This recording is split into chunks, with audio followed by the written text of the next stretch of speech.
So, welcome everybody. It's great to be here with all of you and to probably introduce most of you to our two venerable guests, Venerable Aya Suchita, who Ajahn Nisabo mentioned is visiting us from South Korea, and Aya Nyanaka, who's visiting us from the Pasadi Vihara in Olympia. So, Venerables, thanks so much for joining us, and we'll have a bit longer of an intro in just a bit, but a few announcements. So Ajahn Nisabo and I are entering our more formalish period of retreat for 5 or 6 weeks, and that will entail, we'll have more periods of Zoom meditation as we did during the winter retreat. So we're going to start off with, on Monday, 7 hours a day. So we'll have a morning period of 4 hours, a midday period of 2 hours, and then an afternoon period of an hour. You can go on our website to figure out those hours, and everyone is very welcome to join, totally silent. You're force muted, so couldn't even say anything if you wanted to. And just a great chance to sit together, a forcing function, and you can commit to yourself or just try to come as much as you can and experiment if you find any use in that. And we'll probably, over the course of the coming weeks, maybe even ratchet up those number of hours every day. So. Ajahn Kovilo very kindly uses the royal we for that. I perceive structures as cages, and Ajahn Kovilo perceives them as trellises, and I am meditating, just not on screen. So it's a real gift to have this community of people meditating together online like that. I would really take advantage of it. There's 25, 30 people for a lot of the sessions. 7 hours a day. It's a real chance to tap into this deeper retreat period. On that note, as Ajahn Kovilo mentioned, we will be drawing into, we try to keep 4 months of deep retreat every year, 1 month during the Rains retreat. So we're hoping to start next Monday and go until about September 11th. And it's about a month and a half. We may have to pivot based on if the land begins to move forward. But this is just a way of reorienting the monastic practice and remembering why we entered the holy life and deepening our formal practice. For that period, we'll generally be alternating which Saturday Ajahn Kovilo and I come in for. Ajahn Kovilo, his practice benefits from fasting, so he'll be fasting most weekdays. We will keep an eye on him and make sure he doesn't get too skinny. And he's looking okay so far. So if you are someone who offers alms, it'll usually just be me. Additionally, on Sundays, we'll actually, for a lot of the Vasa, we'll be coming into Pike Place on Sundays for alms. So Ajahn Kovilo will be there for many of those, but check the alms calendar, just giving those updates.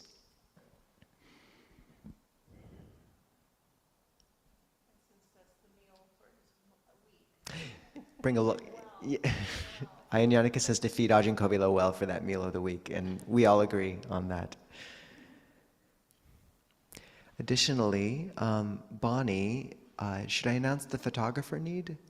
We have amazing photographers in Chia and Alf and Cheryl, and we have had Samek as well, and he's done an amazing job but may not be as involved.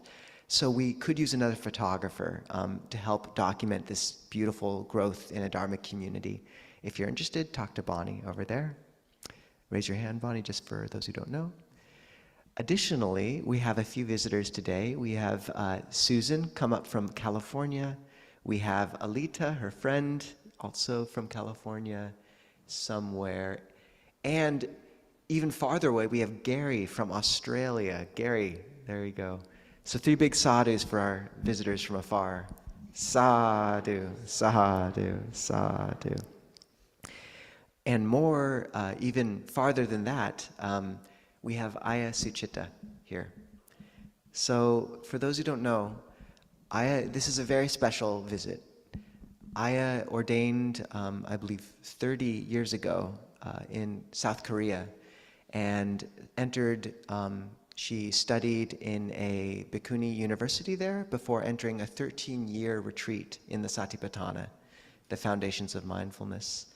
About 20 years into her monastic life, she became really deeply interested in the Theravada path, or rather the early texts. And that interest deepened until in 2017, I believe, she came to California and had a transition to the Theravada lineage with Aya Tataloka of Dhamma, and was at Dhamma for quite a while. My dad met her there, and when he remembered her, he said that he felt like her sitting cloth, whenever she got up, was perfectly smooth. And Ajahn Kovind and I both felt bad because we feel like ours are not. So my dad right now just came up and said, look how she does her sitting cloth. So, she's currently in South Korea and will be setting up a Dhamma branch there as well. Jason Bartlett, for many of you those of you who know him, he's a great Dharma teacher and considers Aya Suchitta one of his deepest guides. And this is my first time meeting her, but it is a real honor to have her with us. So 3 big Clear Mountain sadhus for having such a venerable bhikkhuni visit us. Sadhu, sadhu, sadhu. I don't know if many of you realize how rare it is to meet a bhikkhuni who's been in robes for 30 years. There are not a lot in the world, and it's something very special.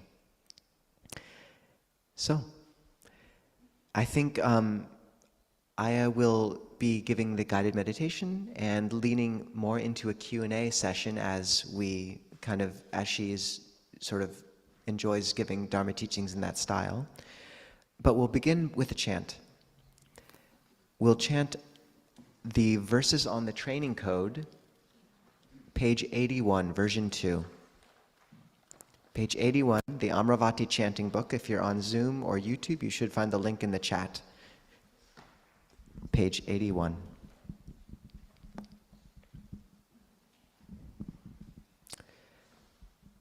Sabba papasa akaranang, not doing any evil, kusala supasampada, to be admitted to the good, sachita pariyodapanang, to purify one's mind, etang buddhana sasanang. These are the teachings of all Buddhas. Kanti paramang tapotitika. Patient endurance is the highest practice, burning out defilements. Nibbanang paramang vadanti Buddha. The Buddhas say Nibbana is supreme. Nahi papachito parupagati. Nansari nansint is one who injures others. Samano hoti parang vihetayanto. Whoever troubles others can't be called a monk. Anupavado anupagato. Not to insult and not to injure. Patimokai chasangvaro.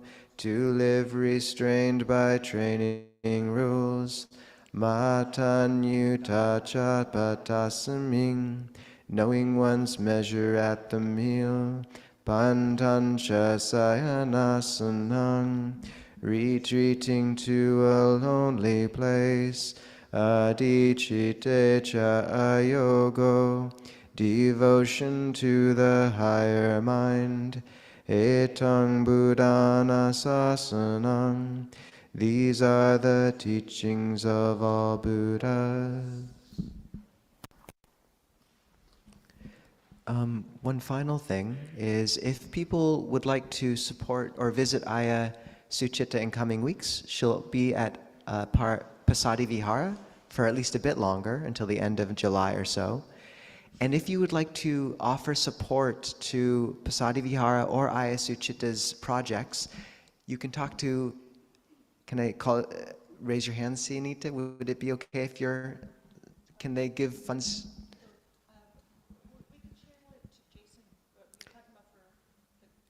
Either one, for Pasadi Vihara or for, yes. Okay, can they give it to to Sianita in the meantime, just in case they have? Good. So in the meantime, if you would like to help offer any support to the projects, Sianita's right here. Raise your hand, Sianita. And I just want to call out, Sianita is instrumental in the running of at least 2 different monasteries and projects. She's deeply helpful for Clear Mountain. She runs a huge amount of the accounting and does so as well for Pasadi Vihara. She's been absolutely key. So just honoring her. Okay.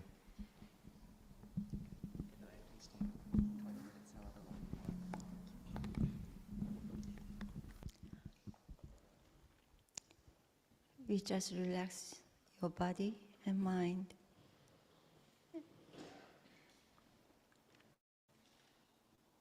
And feel the stillness and peace around you. Allow yourself to truly feel that you are happy.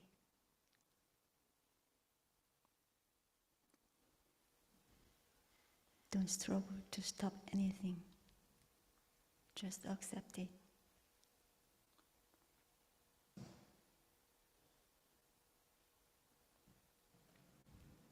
Look deeply into it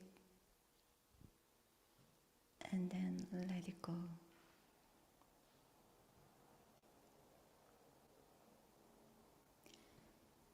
When another thought arises, look into it again. Find out what is coming and why it's coming again.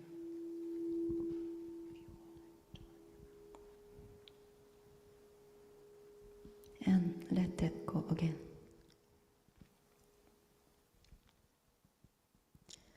If it comes from the past, ask yourself, clarify whether you are holding on to something.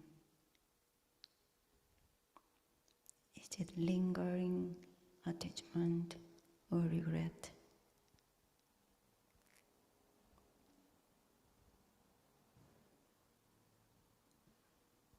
If it's just something that no longer has meaning, don't hold on to it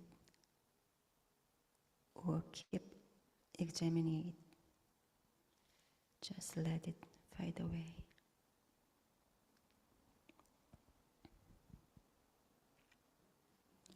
We need to sort and organize our thought. As you continue to sort through your thoughts like this,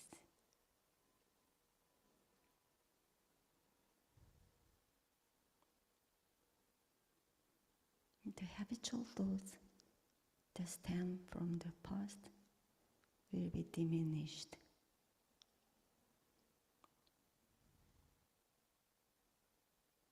In the same way, don't create expectations or hopes about the future.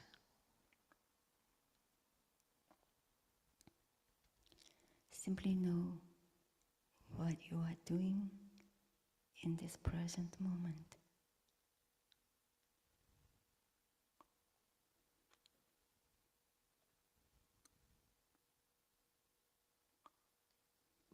Stay with it and observe it as it is.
Before we begin, we will, just the monastics, do a chant. Which page is it on, Aya? 75, okay.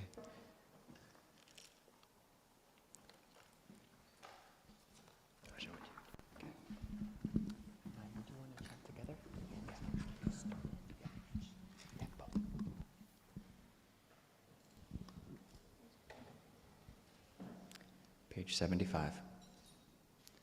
Andammayang badekarata gatayo banama sehe atitang nawamamaewa napatikang ke anagatam yadaditang pahinantang apatancha anagatam.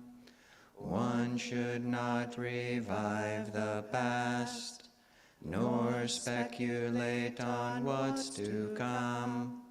The past is left behind, the future is unrealized. Pachupanancha yo dhammang, tata vipassati. Asanghirang asankipang tang vidhang anubruhaye. In every presently arisen state, there one clearly sees, unmoved, unagitated. Such insight is one's strength. Ajeva kichang atapang kojanya maranang suwe nahino sagarantena mahasenena machuna. Ardently doing one's task today, tomorrow who knows death may come. Facing the mighty hordes of death, indeed one cannot strike a deal. Ewang viharamataping ahoratang atantitang tang we bade karatoti santo achikate muni. To dwell with energy aroused, thus for a night of non-decline. That is a night of shining prosperity. So it was taught by the peaceful sage.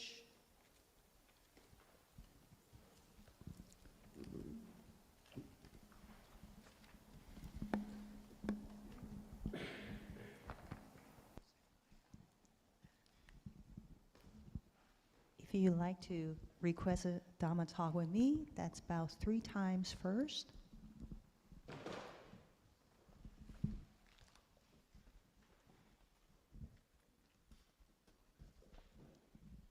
Page 124 in the chanting book.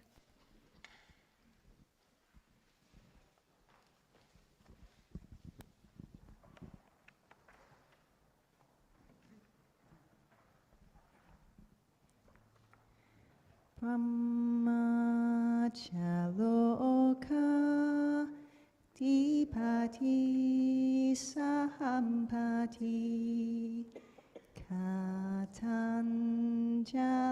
anam tivarang ayajata santita santa Pavajajatika te se tu tammam Anukampi mam bhajam. About 3 times.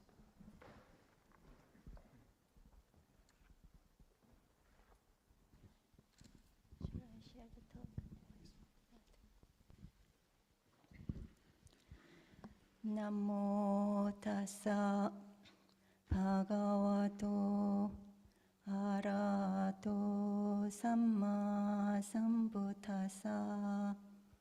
Namo tassa bhagavato arahato samma sambuddhassa. Namo tassa bhagavato arahato samma sambuddhassa. Buddhaṃ Dhammaṃ Sanghaṃ namasami.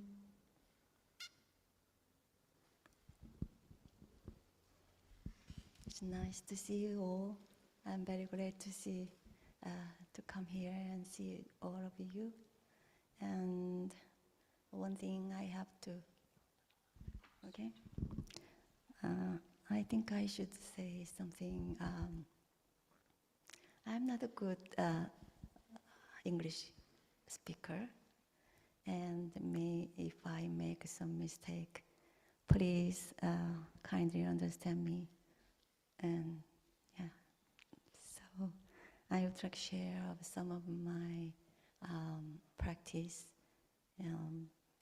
Begins with the Satipatthana, and finally I got some very essence of that Buddha's teaching from the Pali text. Before I became a nun in Korea for Mahayana Bhikkhuni, we learned many kind of sutra from the Chinese version, but it wasn't that giving me some very deeply insight.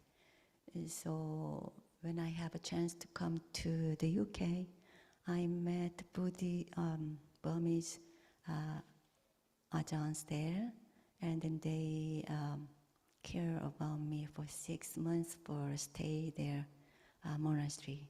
So they support me very well to study more deeply into meditation in Burma. So I took the 6 months in Paung Meditation Center for learning how they practice with the Theravada or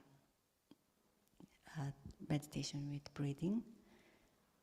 So I was very impressed and then decided to become a Theravada Bhikkhuni.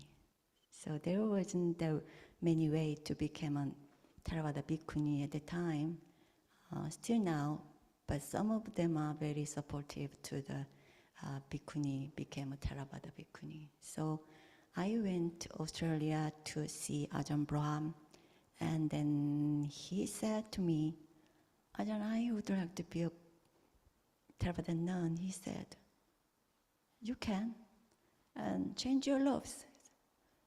I know, Ajahn, but how can? Just change your loves. What's the problem? And then I was looking for the way to become a Theravada nun, not only change the outfit, but I was considered about to be and find out some place. And Ajahn also recommended me to find out some place to be living the community together. And at that time, very luckily, I met Ayya Tataroka in Bodhinyana Monastery in West Paul. And then she just saw me, and she was very delighted to see me and meet, because she was studied in Korea for 7 years, and that was the different Buddhist college especially for bhikkhunis. So she had a very very famous Zen master in Korea. She was the principal of that college, and then she was one of the disciples of her.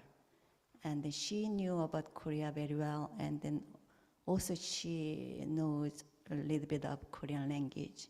So she was very happy to meet me, and then she invited me to come to America.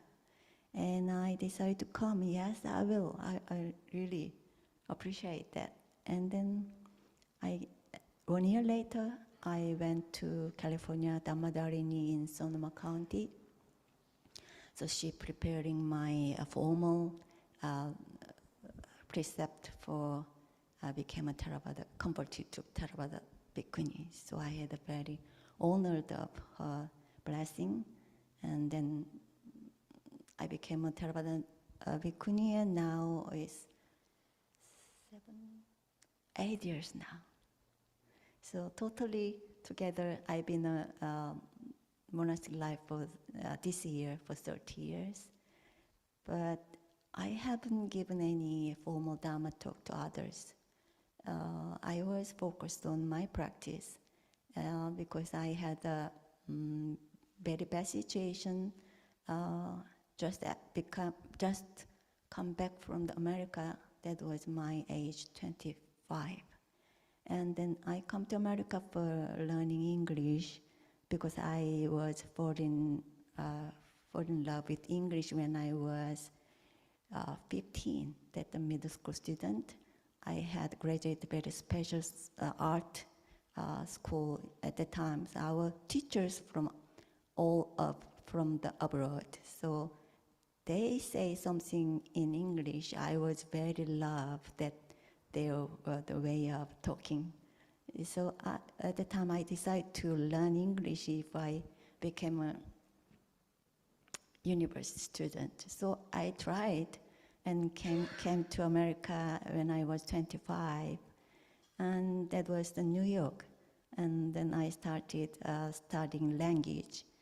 And then New York was very scared to me, so I decided to move to the Michigan state, and it was a very nice place to me.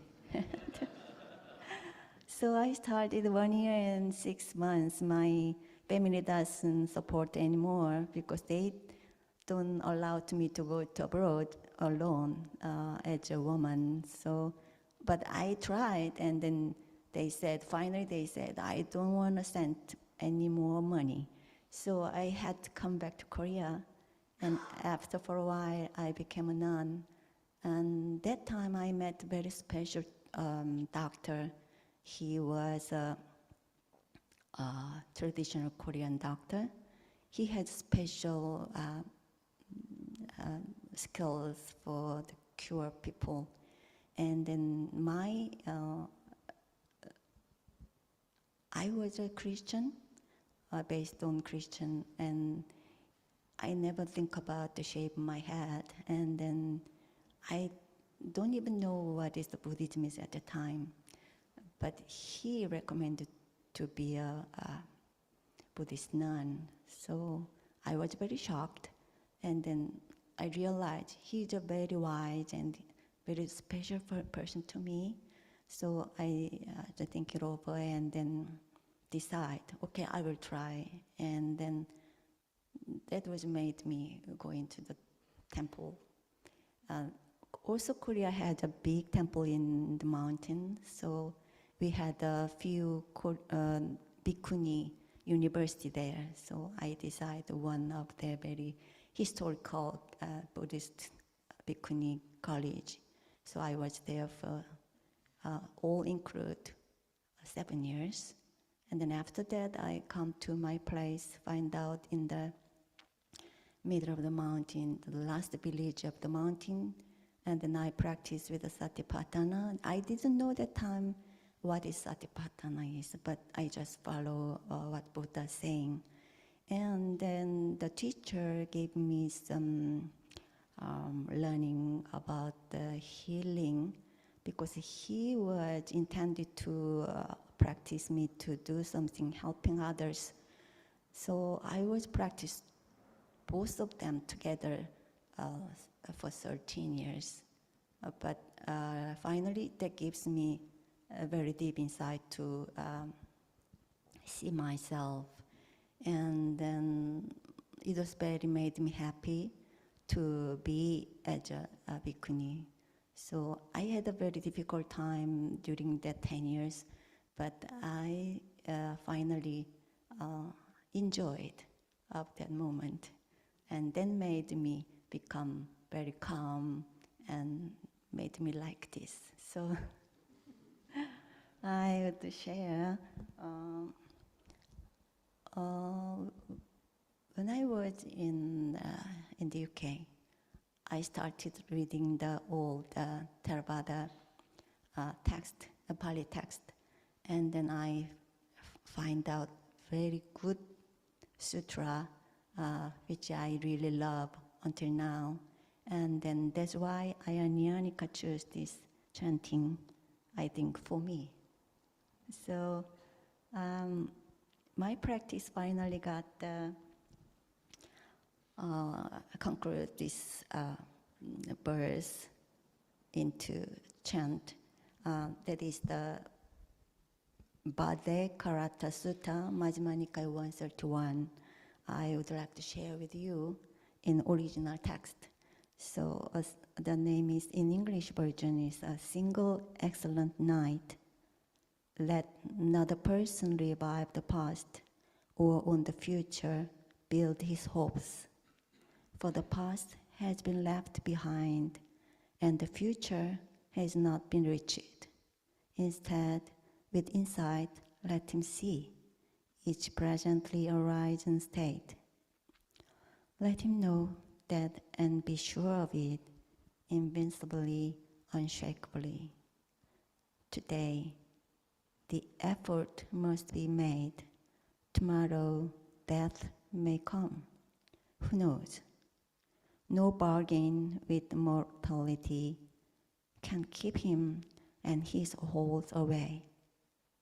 But one who dwells thus ardently, relentlessly, by day, by night, it is he, the peaceful sage has said, who has had a single excellent night. I would like to share this verse because of human beings, they are all want to be happy. But we didn't know how to make this moment happy. So I really say, everywhere I go, I say, please enjoy this happiness of this present moment. Everybody can do, because even if we practice long time, if you not make this as a habitual things, it's very hard to keep or stable.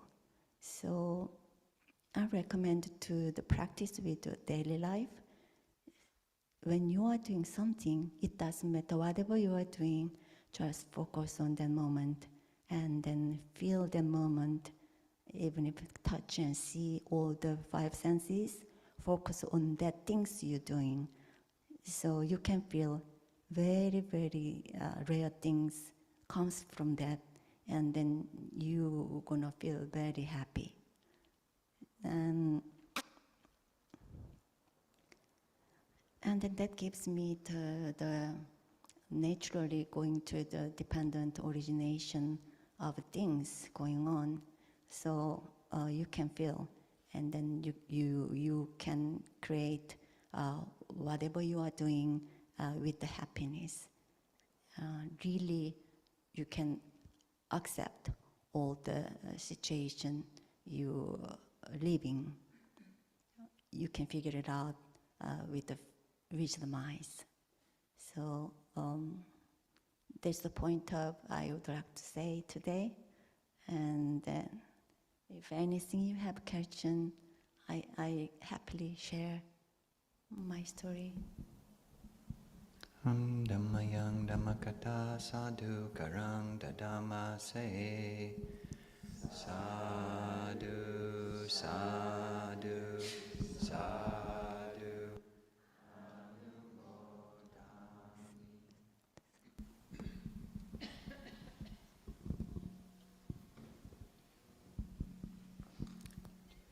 Great, thank you very much, Venerable. So now, as Venerable said, we'll have a chance for people to ask questions or bring things up, both in person or anyone on Zoom. You can just raise your hand, and I think Chia has a mic and can bring the mic to you. That way people on Zoom can hear the questions. maybe Kirk or Cheryl let us know if anybody has questions on Zoom.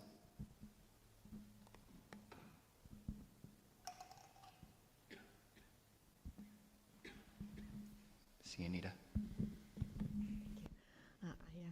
You mentioned that during your study in Satipatthana, you had 10 years of difficulty. I wonder kind of like what kind of difficulties were you experiencing? Would you mind sharing? Thank you. I had 13 years for practice with the healing, and then Satipatthana was, I had to wake up early, 4 o'clock, and then I went to the mountain for like chanting alone. Instead of sitting and chanting, I just meet the nature and then bring the spring water at that time. And then it was very dark. The edges small, like I'm very small, as you see. I was very afraid to walk in the dark, and also to climb to the mountain. There's nobody. I don't afraid of the animals, because I already know that at the time the animals come to greet me, and they're coming out in front of me, and then they say hello to me. So I was very happy to meet them, all the animals, but the human being made only very afraid. So I was very sad. I said to my doctor, and I'm so afraid to go to in the dark. And he said, if you do not make this, you never go into the nature. So, okay, I decided to go. And then whatever happens, whatever weather is bad, I did for 7 years. And then every morning I wake up 3:30 and preparing my done, and then I just walk to the mountain and then bring the spring water. And then sometimes it gives me so scary. And then one day I have experience with a very special animal. And then at that time was very winter, very cold in Korea. So the sound is like somebody who get into the water, the big sound. So I thought, it's the winter time, very cold, there are all ice on it. Who gonna go into the water? And then I was afraid to go back home. No, I shouldn't, and then walk through. And then almost there, in the spring water, another sound, the same sound coming. So I wondered, what is this? Maybe, I hope it's not a human being. So I walked down through this spring water. There is a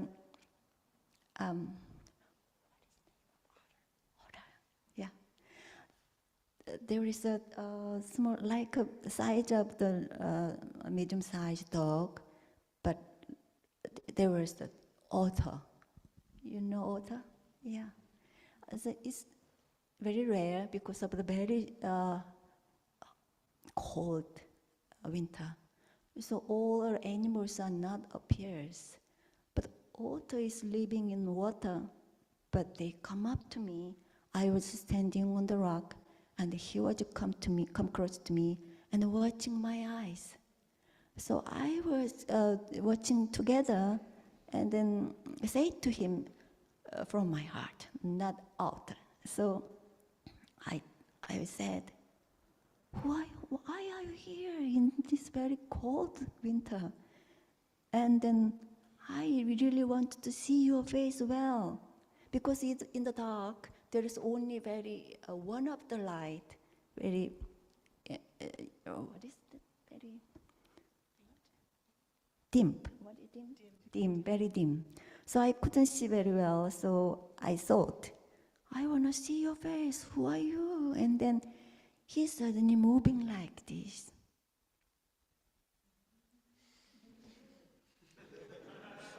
So I was very happy to see them, and then maybe he thought it's enough to show him. So he just slowly turned around and crossed the water. And then that was the very happiest moment to go to the mountain. So after that, almost every time, any kind of animal come up to me and say hello. Sometimes squirrels waiting me, already there, sitting on the rock, and then just look at me, that's all. And then one of the deer, he came up and then walked slowly in front of me, and then I was just very carefully follow him. And then maybe few meters walk, and then she turn around and look at me and feel like, are you walking well? Are you following me well? And then I walked through few times, and then he looked at me last time and turn around and go into the forest. Like that kind of experience gave me, there is something in nature. Also, my teacher said, nature is perfect, but human being made failed all the nature. So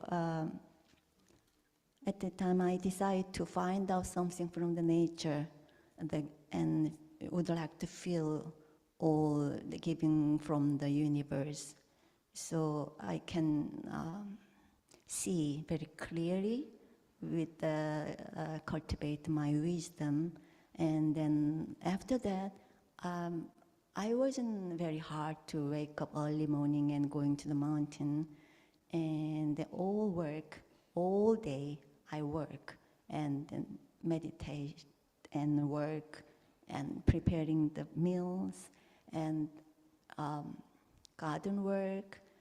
And we have some vegetable garden.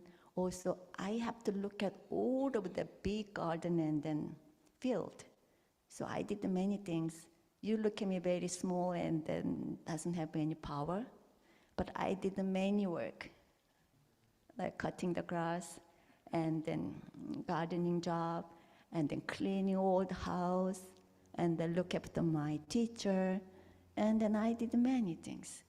And then that was first time giving me very hard, because all day I have to do something until going to bed. But later then, it was just like very naturally very easy to do. And then after 10 years, it wasn't that very hard and didn't have give any painful things.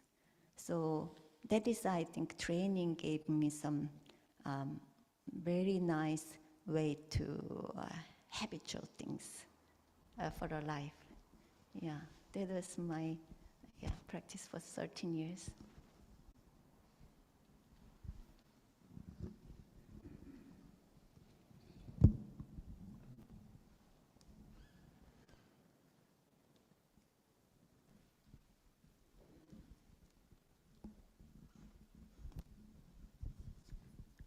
Aya, thank you so much for being here. Make it a journey.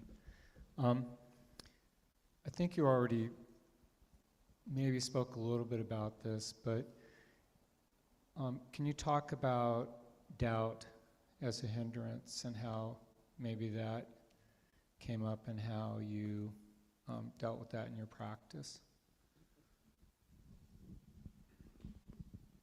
Yeah, I also have a lot of doubt about even if the Buddha's word, because during my practice there is a lot of questions allowed, and then when embodiment was not very well, and then I just do with this Buddha's teaching. I was very confused for something, thinking come from the past, it gives me suffering. And then if I need something, have desires for the future, it also gave me some suffer. So I decided not to think anymore, but it wasn't very easy to do. So I was started organizing my thought. So during my sitting meditation, when thinking coming, I started observe all the thinking, and then think about why this same thinking over and over. So when I started that, I realized it's very easy to let it go because it's already gone. I can't change anymore. So it just spend the time. So I wanted to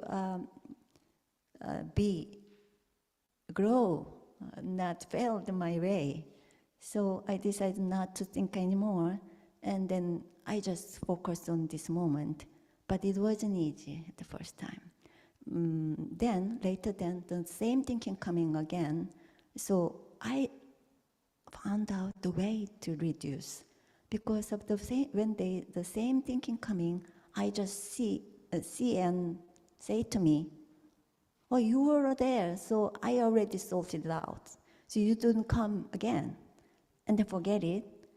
And then later, if some thinking coming, maybe 5 times sitting time, but later it's only one time coming.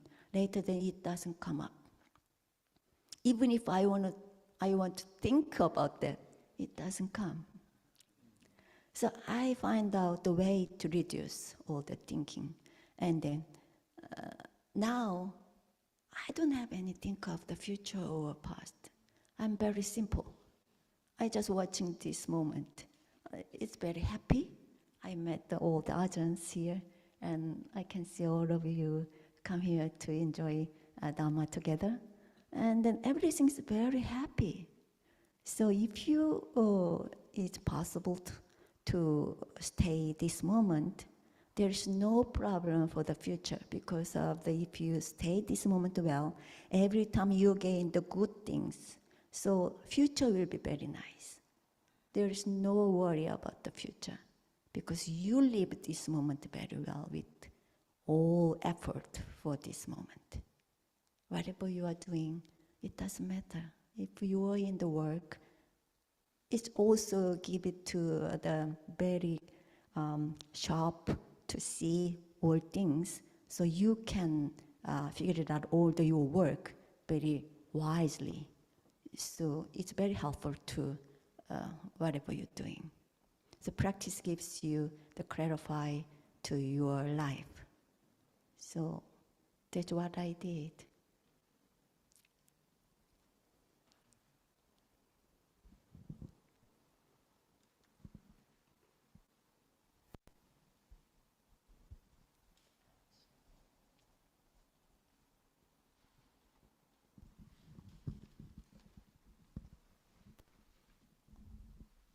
Hello, Aya.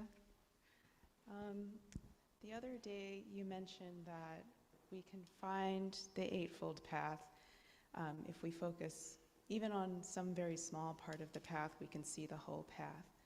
So my question actually is, if we're someone who a big part of their path is devotion to a bodhisattva, for example, to Kuan Yin, or to, in my case, to Tara, how can we find the Eightfold Path in a bodhisattva devotion? It's not very Theravada, but I'm wondering, how can we link the Eightfold Path to devotion to a bodhisattva?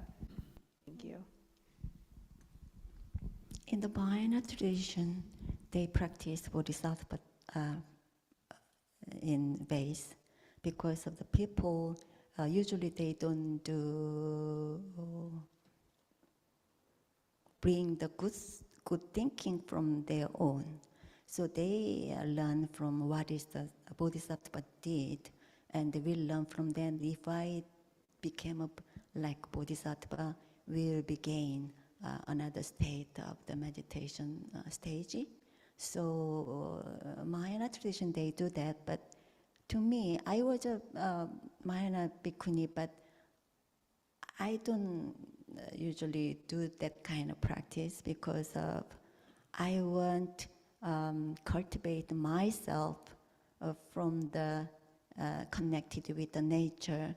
So it's very naturally come up not make my focus to that doing something initially.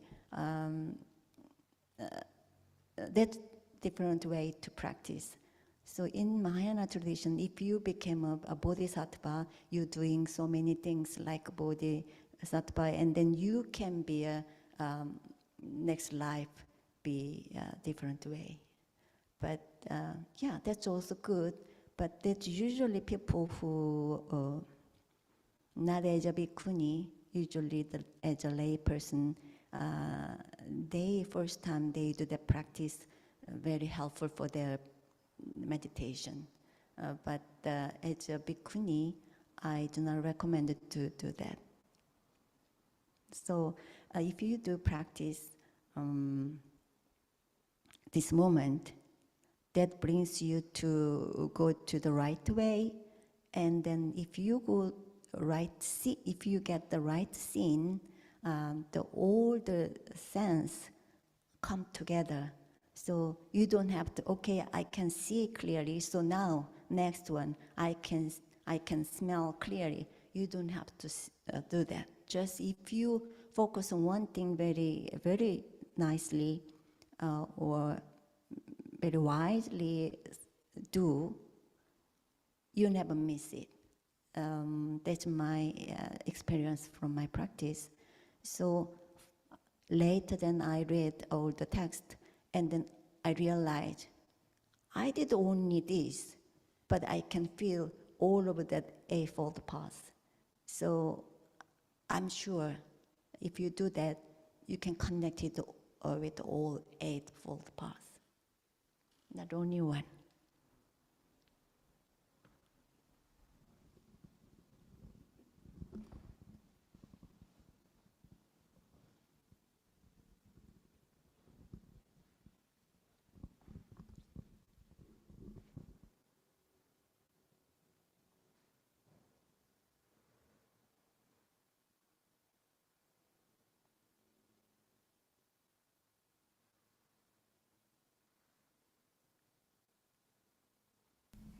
If you're on Zoom, you can also raise your electronic hand or type something into chat.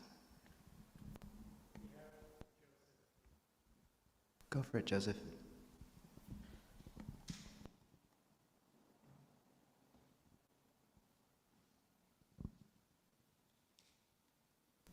We can't hear you quite yet. Just a second. Oh, thank you. I got it. Thank you. Go for it, Joseph. We got you. Thank you, Venerables. I'm really wanting to bring awareness to these three qualities from Anguttara Nikaya 5162, removing resentment. There are these three qualities, karuna, anudaya, and anukampa. And I was speaking to the last guest monk you spoke to, and he mentioned that anudaya would be, a good translation would be the Christian concept of charity, and anukampa is more related to empathy. And then he didn't ask a follow-up question, but he said karuna was mostly related to some word related to action. So I'm looking for more clarity on the quality of anudaya, specifically wanting to bring awareness to this quality of compassion or charity. And I'm curious and would like to ask the Sangha for clarification why karuna specifically is one of the immeasurable, like the radiation practices, but we're not told to, like, say, radiate anudaya or anukampa. I feel like it's really important to understand the specifics of these three qualities out of compassion for oneself, others, and both in the whole world. So any help in clarifying that would be greatly appreciated. Thank you.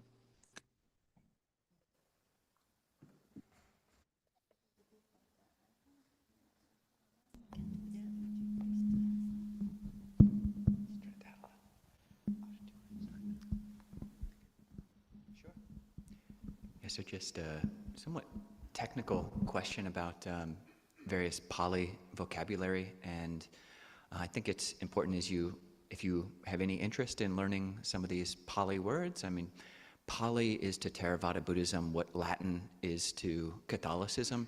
So it is this ancient language, no longer spoken anywhere. No one grows up speaking Pali. And you can look in dictionaries and find different meanings for these different words, and it's interesting, and you might start feeling like, yeah, these certain words, I mean, Joseph, you've mentioned these 3 words a lot, so it's obviously very deep in us, and figuring out the different nuances. And you can draw out something from the etymology of Pali words, like I believe anudaya comes from the root da, which means to give. So this anudaya is an aspect of compassionate care for others, which has an aspect of giving involved in it. Anukampa, kamp means to shake or to tremble, and anu is along with. So anukampa is a type of compassion or other caring, which literally trembles along with others. And then compassion or karuna is, as you said, just literally means action. And it is interesting that Lungtam Mahabua, a Thai monk who many of us do believe was an arahant, someone who's fully enlightened. This is something that we believe in Theravada Buddhism, that enlightenment is possible, and it wasn't just something that existed at the time of the Buddha, but there are humans, male and female, monastic and lay, who have attained various levels of enlightenment. And Ajahn Mahabua was a Thai monk who passed away, I believe, in 2009, something like that. But he said that it's just the natural state of someone who's enlightened to experience this karuna. That's just the natural state of mind of an arahant, is compassion. You just live and bathe and swim in compassion. That's the water for an arahant. But again, English words hit people differently. Language is such a personal thing, and you can look in the dictionaries as much as you want, and it's great to compare language, but just figuring out for yourself which words and which flavors really hit home, because that's what the Buddha was doing. And everything he said, he practiced something which in English we call synonymia. Synonymia, that is stringing together a long list of near synonyms, near words which mean nearly the same thing. So as you mentioned, this sutta that which you said, and he does it in a couple of other suttas, he says that one practices karuna, one practices anukampa, one practices anudaya, one has compassion, has this charity, thinks about others in a way which is soft and really just gives to the other person. So yeah, letting these words, if you memorize them, and that's why we do the chanting that we'll do, and we'll actually, in a bit, after maybe one more question, we'll chant this verses of Shining Night of Prosperity together again. And that's when you chant something, when you memorize chanting, that's what you're doing. You're bringing these ancient words into your heart and figuring out a way to translate them into your actions of body, speech, and mind. So I hope that helps, Joseph. Okay. Oh, please. Just one other thing is the Buddha says there's 3 kinds of mind. The mind like a pus-filled sore, where if it's pushed, it spurts a bunch of pus. And that's the person who, when he's spoken to angrily, retorts with angry words. There's a mind like a lightning flash, which is the mind of a stream enterer, and they've seen truth for a brief moment. And then the deathless. And then there's the mind of an arahant, which is the mind of like a diamond, and flawless. But another quality of a diamond is light that goes through it radiates into all these different colors. It refracts. And in the Abhidhamma, there's 4 universal unwholesome qualities to every unwholesome mind state: ignorance, restlessness, and basically shamelessness of 2 kinds. But every wholesome mind state has 18 different qualities, the like blossoming and variegation of the wholesome mind. And I think that just speaks to how much more vast the bright mind is, and why the Buddha wanted to use all these slight different colors of a wholesome state. And you see this with people who are really well practiced. There's this agility to how they interact with every moment. Like I was saying, just when you're attentive to every moment, there's a way there that's this quiet happiness, and it's that quiet light, but it refracts in all these different colors. And just to say, you see that different refraction, seeing how the Dharma moves through different people. And it's one of the most precious parts of having visiting monastics, is just you hear their voice and you realize there's a whole nother color of light you've never thought of in the Dharma, and suddenly you realize how much you've missed seeing it. So that was a precious talk, Aya. And I like the otter looking like a movie star. that was good.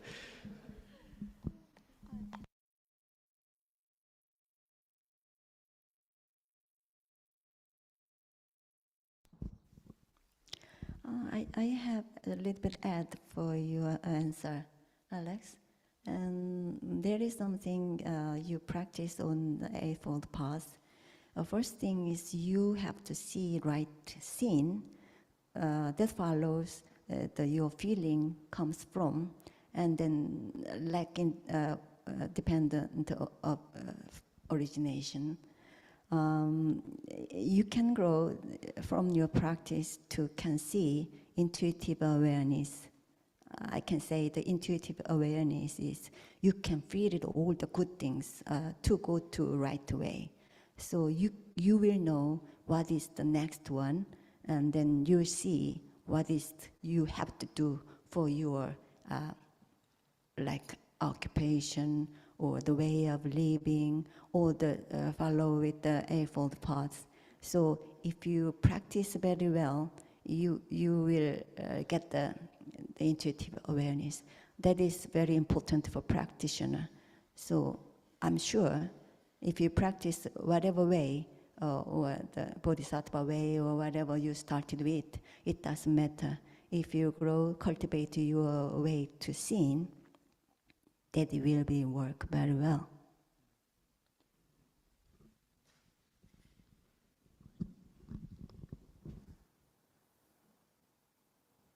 I think we can get one more question, if there is one.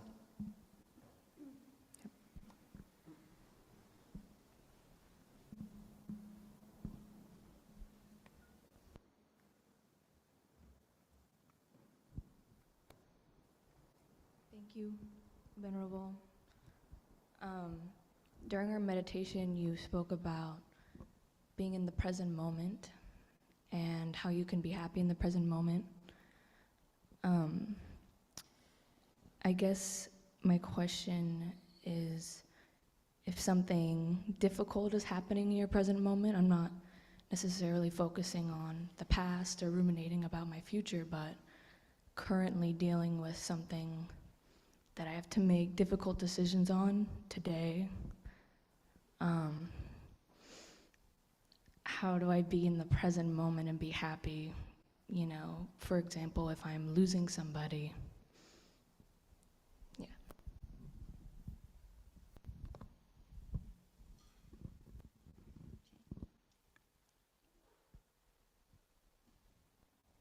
Yeah.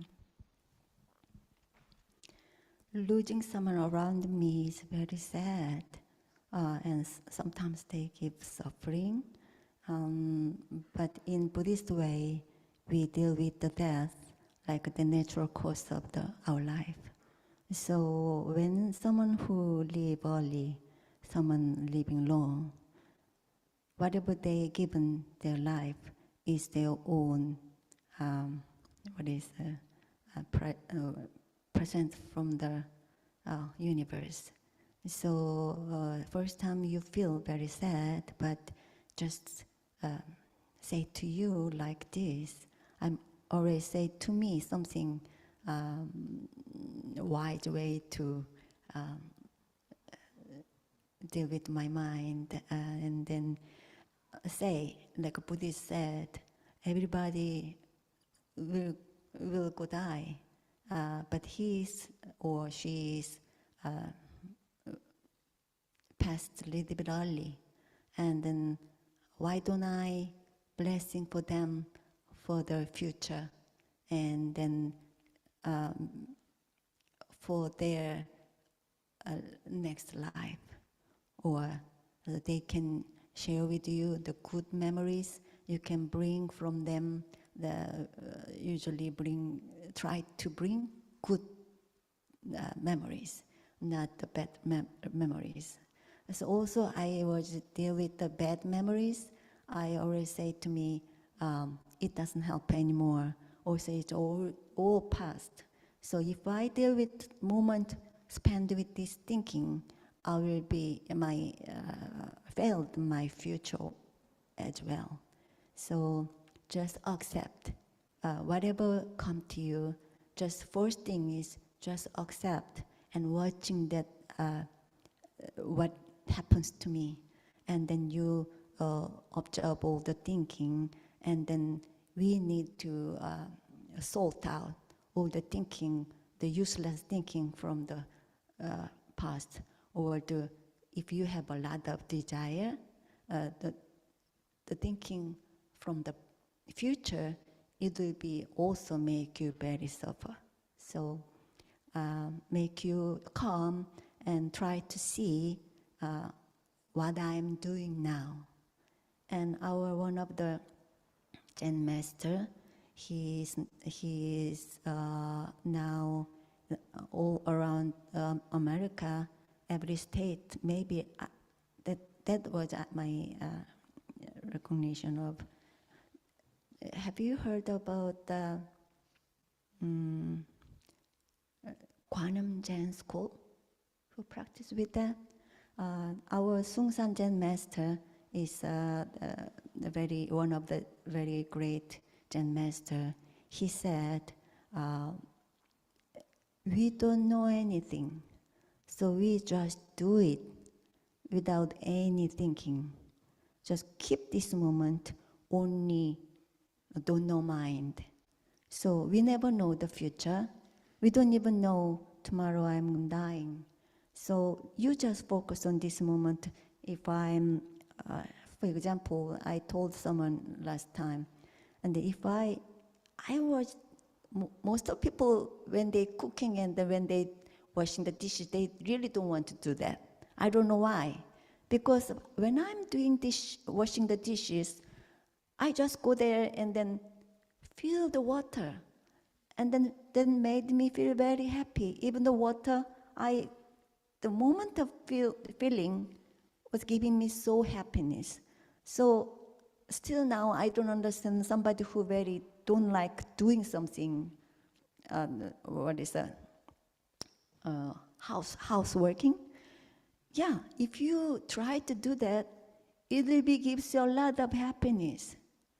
So I really can say, just keep this moment with your heart and doing whatever you're doing, focus on that, you do the best with this. And next things coming very naturally and give you the very best time to future. So that's all I wanted to say, that question. Hi, Suchita. Hi, Yannicka. Thank you so much for joining us. If you don't like doing dishes, become a monk, become a nun. We just have one bowl, usually just eat one meal a day, so you'll be in heaven. So one thing we do at the end of many Saturdays, most Saturdays, is actually open up this present moment. There is happiness in the present moment, and there's also suffering. There's our own practice, and there's the practice of others, the lives of others. So on our website, we've got something called the Blessing Braid, or requests for chanting. And this is just a chance anybody can go on and add names to this list, and we'll open it up for people to name other names from people who are here. So please, Kirk. We have Raphael, struggling post-surgery. Please spread metta for a full recovery. Alfonso, please share merit for happiness and prosperity with career change. Jenny Tucker died suddenly from a heart attack at a young and vibrant age. Please share merit for an auspicious rebirth. Joshua Myers and Jordan Everett passed away last Thursday. Please spread metta for a good rebirth. Tiffany Sawyer, I am fairly new here. I have been attending events for almost 4 months now. I am currently going through a separation from an abusive partner and have become a single mother. Just 5 weeks ago, I suffered a late term, 33 weeks, pregnancy loss. I am struggling to stay positive, keep my mental health balanced, and practice the Dhamma at the level I have been as much as I should, while processing my losses, struggling to find housing, keep my child well and safe, and provide for her. It's tough to stay positive and keep going. Please share merit and spread loving kindness. May all beings know peace and happiness. Tiffany at peace@yahoo.com. Jonah Marcy, sending metta for a peaceful transition beyond this world. Mason Muren, my best friend Patrick, 15 years old son, died last night after being hit by a car on an e-bike. Celia Aristondo, health issues and surgery. Please spread metta to her and family. Jotikara Kim Tool Estabrook, broke hands, breathe. Please spread care for a quick healing.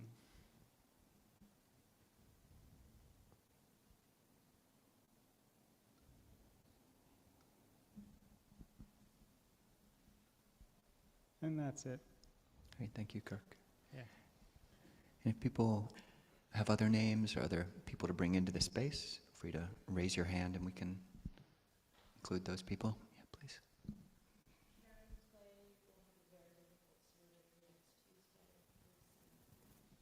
Karen, who's having surgery? Yeah, Milo. Will.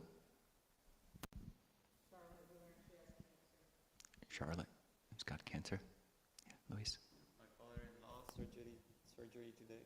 Luis's father-in-law has got surgery today. Yeah. Please, Bonnie. Sergey, who died unexpectedly. Sergey just passed away unexpectedly. Yeah, Kim. Don, who passed this week. Yeah, please, Scott. Mary, who's homebound. Yeah, please. My father, Michael Riley, hoping for peace in his mind and body. Michael Riley. Great. Yannicka, Aya.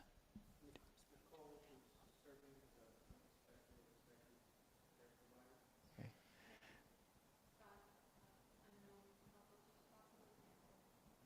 Nicole's got health issues and care providing. Yeah, please. Bradley, who passed last week. Bill passed last week. Bill, who passed last week as well.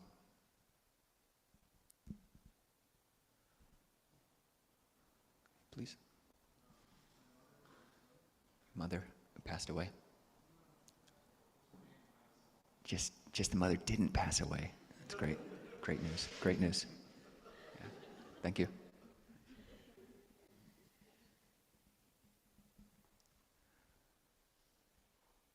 Okay, let's sit quietly with those names for just a bit.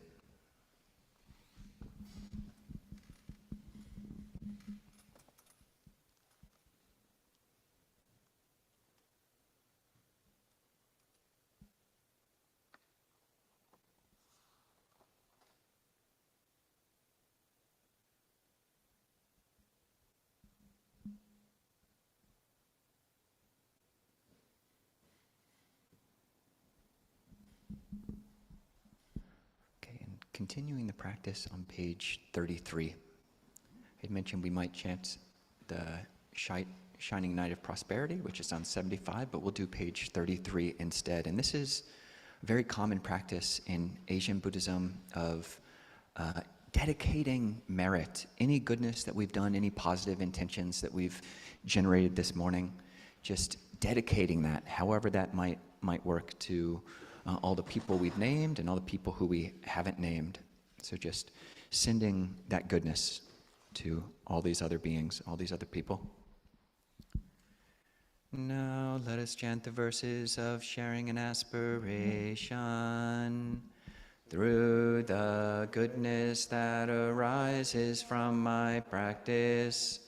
May my spiritual teachers and guides of great virtue, my mother, my father, and my relatives, the sun and the moon, and all virtuous leaders of the world, may the highest gods and evil forces, celestial beings, guardian spirits of the earth, and the Lord of death, may those who are friendly, indifferent, or hostile, may all beings receive the blessings of my life.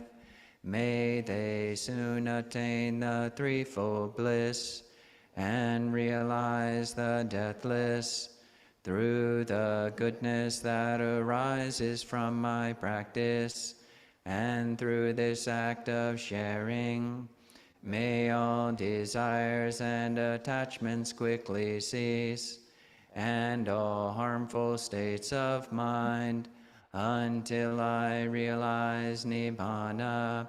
In every kind of birth, may I have an upright mind, with mindfulness and wisdom, austerity and vigor.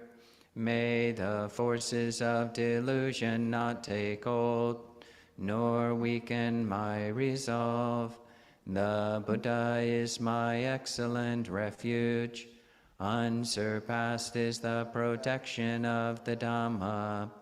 The solitary Buddha is my noble guide. The Sangha is my supreme support.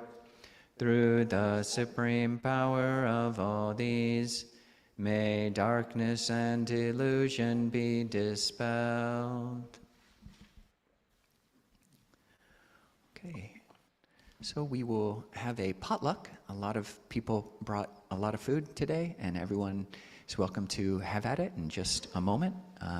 We do ask if anyone is bold enough, if this is your first, second, or third time coming, if you would be so bold and willing to maybe just say your name and how you heard about Clear Mountain, that would be great.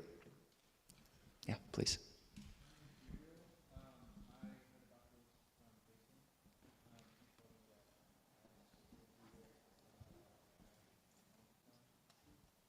Gabriel, welcome.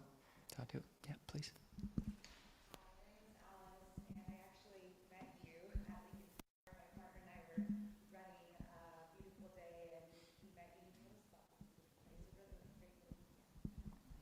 Alice, welcome.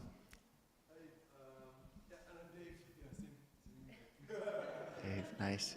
Welcome. Welcome. Awesome. Alice and Dave. Yeah, please. Fernanda, this is my second time, and I heard from my husband. Fernando, welcome. I'm Lincoln. This is my first time. I heard about Clear Mountain through my partner Liv and Seattle. So, Lincoln, welcome. Hey, I'm Jen. This is my first time. Yeah, John came to Simsada when I went to with Seattle Insight last week. Welcome, Jen.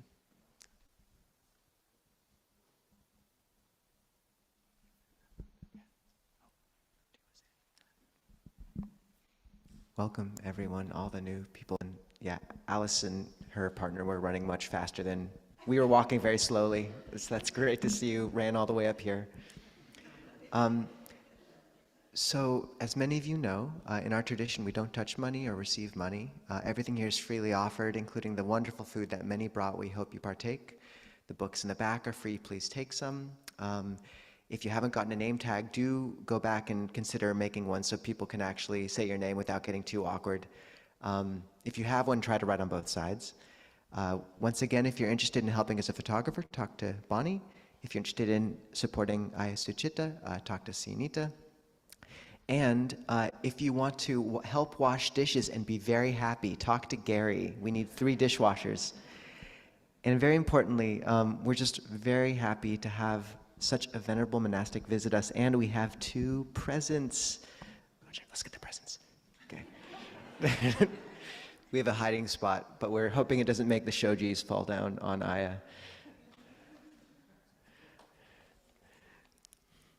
This is our magic chain of giving. Ayas, thank you so much for coming. Do you have any final words or thoughts for the community? It's okay if not.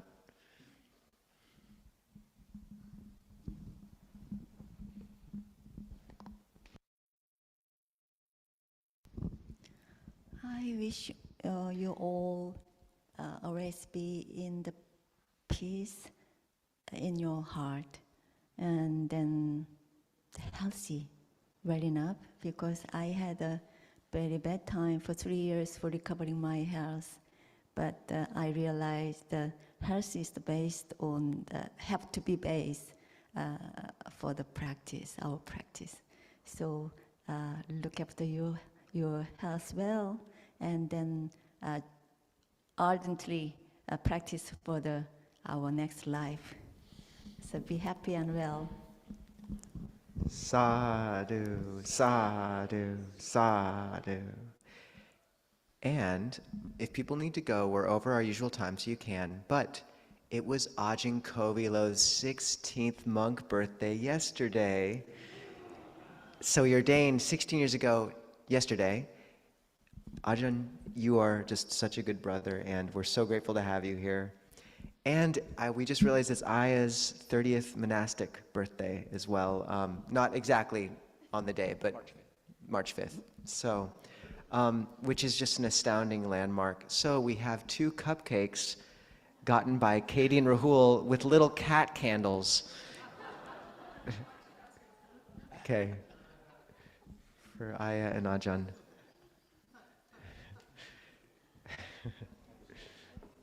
Those are little cats on fire, just so people can see them. All right. If we can get 3 big sparkly sadhus for our monastic birthday boy and girl, so to speak. Sadhu, sadhu, sadhu. Are we allowed to blow things out? I'm not sure. We'll look at it. You tell us what to do. Okay, good. Thanks, Ajahn. Very sweet. Those who want to bow to can. No pressure except for the other 80 people bowing next to you, as Matt says.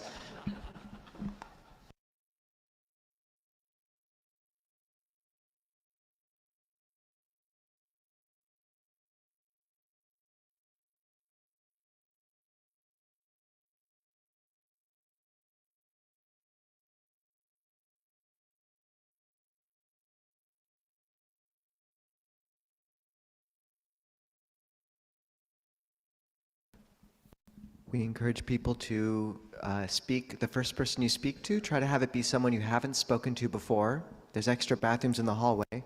And the Ayas will be here to talk to for a while.